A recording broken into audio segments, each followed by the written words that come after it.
সেই কবরের মধ্যে জান্নাতের সাথে কবরটাকে রব্বে কারীম কানেক্ট করে দিবে। যত ধরনের সুবিধা দরকার আর যত আনন্দ আর আরামায়েশের দরকার সব কিছু রব্বুল আলামিন ব্যবস্থা করে দিবেন। প্রিয় ভাইরা আমার, শুধু তাই নয়, আল্লাহ পাক রব্বুল আলামিন সদা সর্বদাই বান্দার কোনো সমস্যা হয় কিনা সব দিকে খেয়াল রাখবেন। প্রিয় ভাইরা আমার, আর অন্যদিকে আমরা যদি দুনিয়ার জমিনের মধ্যে নাফরমানি করে বেহায়াপনা করে দুনিয়ার জমিনের মধ্যে যদি আমরা নাফরমানি করে যদি এই দুনিয়ার জমিন থেকে চলে যাই, যখন আমরা কবর দেশে চলে যাব, কবরের কি সময় চলে আসবে, রেখে চলে আসতে দেরি হবে, কিন্তু কবরের দুই পার্শ্বের মাটি আমাদেরকে এমন চাপা দিবে, চাপার কারণে ডান পাজরের হাড়গুলো বাম পাজরে, বাম পাজরের হাড়গুলো ডান পাজরে এসে ঢুকে যাবে। চতুর্দিক থেকে সাপ আসবে আমাদের কবরে, ডান দিক থেকে সাপ, বাম দিক থেকে সাপ, কবরের মধ্যে চারটা সাপ চলে আসবে আর আমাদেরকে দংশন করার জন্য তারা গলার মধ্যে পেঁচাইয়া ধরিয়া আমাদের গালের মধ্যে দংশন করা শুরু করে দিবে। আরেকটা সব কলিজার মধ্যে মাথাটা ঢুকাইয়া চিবাইতে থাকবে। যদি বান্দা কবরের মধ্যে এরকম আযাব থেকে বাঁচতে চাও, তাহলে দুনিয়ার জমিনের মধ্যে আল্লাহ রাব্বুল আলামিনকে ভালোবাসতে হবে। রব্বুল আলামিন যে বিধান দিয়েছেন সে বিধান অনুযায়ী জীবনটাকে পরিচালনা করতে হবে। নবীদের মুহাব্বত আর ভালোবাসা অন্তরের মধ্যে যদি স্থাপন করতে পারো, তাহলেই তুমি কামিয়াব হয়ে যাবে। প্রিয় ভাইরা আমার, আমি বলতে চাই এই দুনিয়ার জীবনে আমরা বেশি দিন থাকতে পারবো না। এই জন্য নবীজি বলে দিলেন, খায়রুন নাসি মান তালা উমরুহু ওয়া হাসুনা আমালু। নবী বলেন ওই ব্যক্তি সর্বোত্তম যে ব্যক্তি দুনিয়ার জমিনে লম্বা হায়াত পেল, আর এই লম্বা হায়াতে লম্বা জীবনটারে আল্লাহ রাব্বুল আলামিনের ইবাদত করে কাটিয়েছে, সে বান্দাই উত্তম।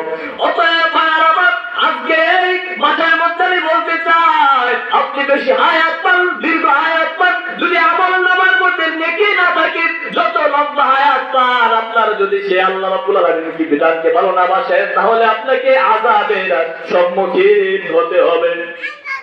প্রিয় ভাইরা আমার, আর আমরা যদি হায়াত অল্প পাই কিন্তু যদি খালেস নিয়তে আমল করতে পারি, তাহলে আমাদের জন্য কামিয়াব হয়ে যাবে। প্রিয় ভাইরা আমার, আজকে তো আমরা নিজেদেরকে সান্ত্বনা দেই যে আমি তাবলীগ করি, আমি নামাজ পড়ি, আমি বড় বুজুর্গ, কিন্তু সকল দিকে আপনাকে পরিষ্কার হতে হবে। কিন্তু এক সাইডে আপনি বড় পীর, কিন্তু আরেক পাশে আপনার বড় বেজাল। আপনি আজকে মসজিদের সামনের কাতারে দাঁড়ান, কিন্তু আপনার সাথে সুদলার সাথে সম্পর্ক, সুদের সাথে ঘুষের সাথে সম্পর্ক রেখে যতই নামাজ পড়বা, যতই নেকামল করবা, আর যতই যাকাত দিবা, যতই রোজা রাখবা, কোনো লাভ হবে না যদি সুদের সাথে সম্পর্ক থাকে। প্রিয় ভাইয়েরা, বলে ওইভাবে আমরা জিকির করি, নামাজ পড়ি, তাবলীগে যাই, আর বড় বড় ভালো ভালো কাজ করি, দান খায়রাত করি, কিন্তু আরেকটা হচ্ছে কি, আমাদের দোকানের মধ্যে ইসরায়েলি পণ্য ভরা, ঠিক কিনা বলেন? ঠিক। যতই যা কিছু করা মুসলমান, যখন কবরের মধ্যে প্রবেশ করবে, যখন জান্নাতের সামনে যাবে, তখন সেই জান্নাতে তোমাকে ঢুকতে দেওয়া হবে না।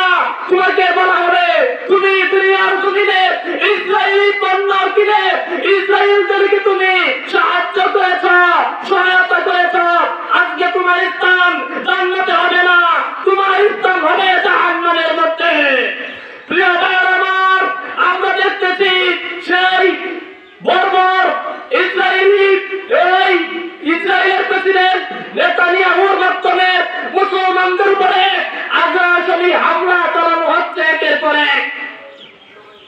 শুধু তাই নয়, এই নেতানিয়াহু লালকুত্তা বর্বর সে মুসলমান ক্ষুধার্তদের উপরে রমজান মাসে আক্রমণ করে সে বলে মাত্র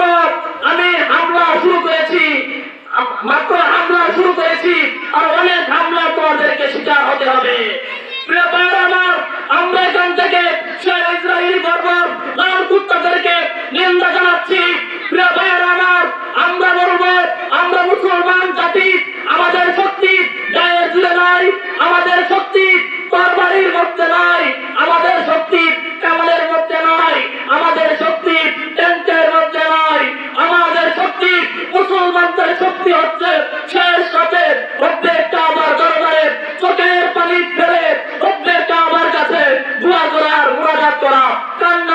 এগিয়ে যাওয়া, ঠিক কিনা?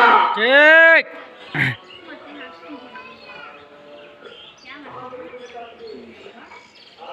প্রিয় ভাইয়েরা আমার, আমরা মুসলমান, আমরা ফিলিস্তিনদের সাথে সর্বদাই থাকবো।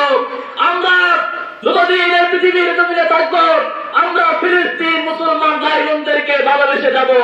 আর যারাই মুসলমানদের উপরে আক্রমণ করতে যাবে আর হামলা করতে যাবে, আমরা সকলেই এক হয়ে তাদের উপরে আমরা নিন্দা জানাবো এবং তাদের সাথে আমরা দরকার হয় জিহাদের জন্য প্রস্তুত হব। ঠিক। এই যে নষ্ট আমাদের